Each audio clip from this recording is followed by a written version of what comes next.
I need a 30 for 30 to show that I'm different like Jordan and Pippen. I need a 30 for 30 like Jalen and Webber. Nobody gon' fuck on my click. I need a 30 for 30. All right, man, we saw some history with them Ball boys with two kids, both of them going in the top 5. Top 3. You know what I'm saying? Two brothers going in the top 3 and them playing against each other. And the baby boy bust brother ass that night. Damn, they had a triple-double. Seemed like he was trying to go for that bitch in the closing minutes, too, to get that damn triple-double on his brother, too. He wanted it. He passed up a shot he should have taken. That damn shot clock was going down. He wanted it. He tried to pass it to somebody to get that other set. I saw your ass, Melo. You know what I'm talking about? But he ended up getting it in the next game, if I'm not mistaken, and became the youngest motherfucker to ever get a triple-double. You know what I'm saying? And you know, that shit was very impressive. You know, me and JoJo, we said off top that motherfucker gonna win the Rookie of the Year. That we said it to you. He making us look good. Us look good right now. You know, it's early. Damn it, y'all use my shit. All right, but I want to make a quick point though, because I'm seeing a lot of people on social media saying Lavar spoke this into existence. Lavar spoke this into existence. That shit sound good. You know what I'm saying? We all about positive thinking here on Put It On Something with IG and entertainment in general.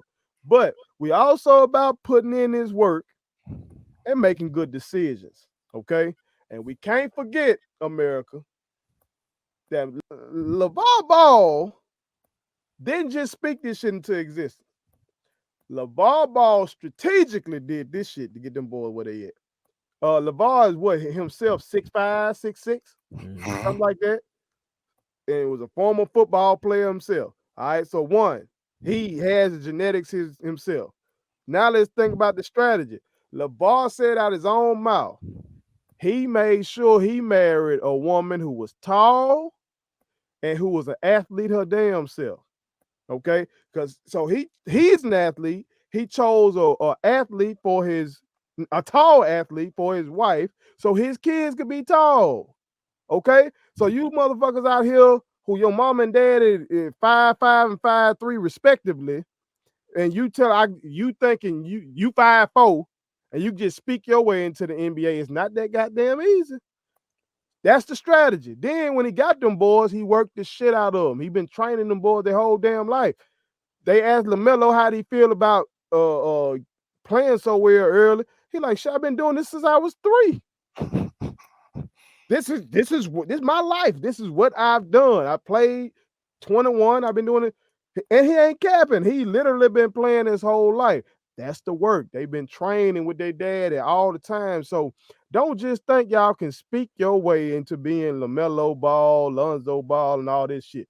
You got to work your ass off. You got to make some good decisions as well. So I wanted to make sure I get that out there.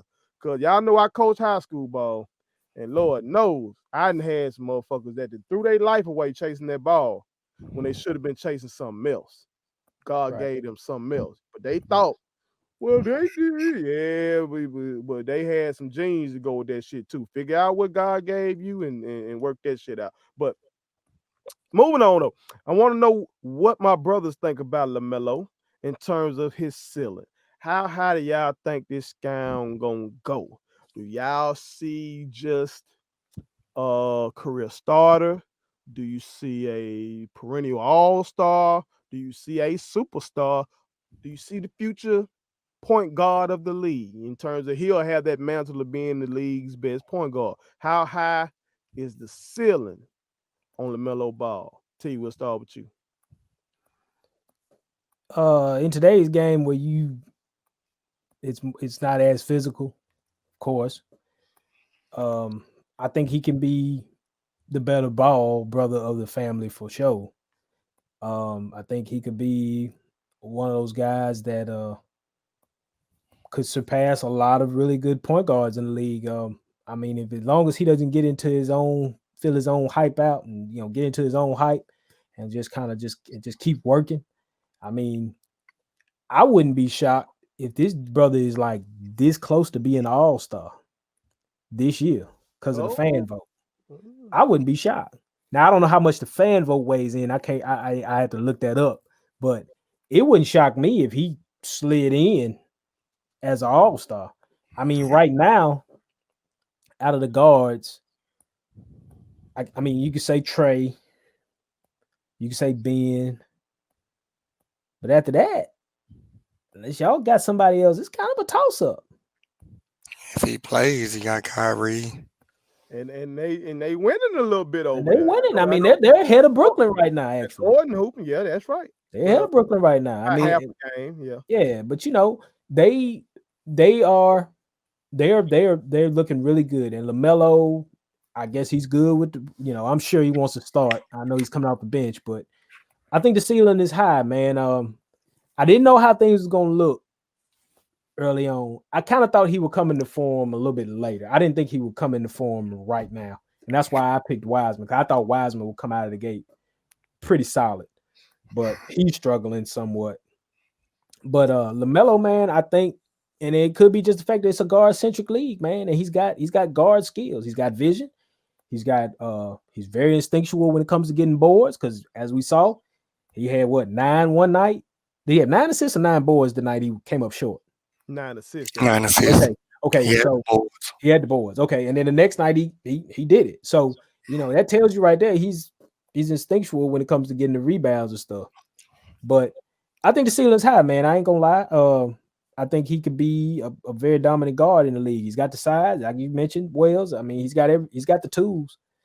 He gets that shot a little bit better, and could be a problem. Some bitch 6'8" now. They list him at 6'8" at 19. So he might still grow. Shit. Joe, what you think? What's the ceiling? Well, I mean, he's off to a good start. His ceiling, I mean, he's already standing on Lonzo's head. So he's getting a little boost already. Like this guy. You didn't have to do a former Laker like that, Joe. No, I'm just saying. I'm definitely going all-star. The point guard, that may be it may be rough. It kind of depends, because to be honest, he's kind of reminding me of Ben Simmons with a little better jump shot. You know, it ain't quite all the way there, but you know the form is a little different. But for a good portion, it goes in. LaMelo. Now we do know you're a colorist. Are you comparing them just off skin tone? Well, no. It's because of doing Joseph. The height, as we said, he's like what 6'7", 6'8" already. Mm-hmm. So and he's kind of got the Ben Simmons length and wing pause. Wingspan. It's late. It's not early. It's late. But what I was saying was Lavar. He said that he felt like LaMelo was the better of the three. Here's what I will say. I tell you what. Before I say that, getting to your Lavar point about him speaking it into existence. As a Christian, I hate when I hear people just talk about speaking into existence, which would be the same as having faith, right? But it also says faith without work is dead. To your point, you have to put in the work. You have to put in the faith part is just a boost for you to actually believe in yourself and then put in the work. What I'm gonna say about the Hornets, they actually look like a decent team. You know, people got on. I know we're talking about LaMelo, but people got on the Gordon Hayward contract, but he putting up numbers. I don't know if people know it. Putting up numbers. I hate to say it, it's gonna be short lived though. So don't do Mike like that. I hate to say it. No. Here's why I say it. Because I know Mike that don't play on the court is all about money. Lonzo contract will be up. He's gonna sign Lonzo. He's gonna sign Gelo. No, you can't do that. Not doing that. Not doing that. Watch what I tell you. The most competitive human ever. That he wants this. Hold up. Most competitive, you know. He's the most competitive human. In everything except what? No, he been Ownership. competing. He just dumb as fuck when it comes to ownership. Ownership. He Look. just done done Oh some man, dumb I can't let shit. you do Mike like that, man. He Okay. just done some All right. dumb If shit. he listen, okay. So Okay, if you apology. telling me that Lonzo Ball is gonna be a Hornet in front of guys like Devontae Graham and Terry Rozier, Well, I'm not taking Lonzo before any of them guys. I'm telling you this now. Between Devontae Graham and Terry Rozier, one of them gone at the trade deadline anyway. I don't see that because I think they want to play fast. One of them gone at the way LaMelo is playing. One of them are gone. I don't think I that's can see. smart. I hate to I don't say think it. I that's think smart. it's gonna be Devontae Graham, and I actually like his game, by the way. Hasn't But Mike passed off the responsibilities? Didn't he get the responsibilities off to GM now, and he just He gave the go ahead on LaMelo draft night. He said I'm down with LaMelo at 3. Was it 3? yeah. I know. I'm sorry, Joe. I know. That motherfucker that did some of the most indefensible shits in terms of building a team. Okay? He got that motherfucker got Kwame on his record. That motherfucker got Adam Morrison on his record. Yeah. Come on. Don't you forget one. Don't you forget it. Just random Tar Heels that if you grade for Michael Kidd Gilchrist. Yeah, he did take Michael Kidd. How that motherfucker shoot? That motherfucker got the worst shot ever. He was shot put. I'm just saying, I see it. Lesson, man. I see it coming, man. I don't think he's gonna do it. I see it coming. I'm telling you. I think they want to play fast. I think they want to play small out there in Charlotte, man. I think the bigger question, will they be able to keep Melo in the long run? Because I know they were being silly. Somebody, that YouTuber we like, RDC or something. Motherfucker that be making them videos about the locker rooms and shit. Oh, yeah. I can't take his name, but RDC or something like that. But he didn't made a video talking about how the media slants everything toward LaMelo.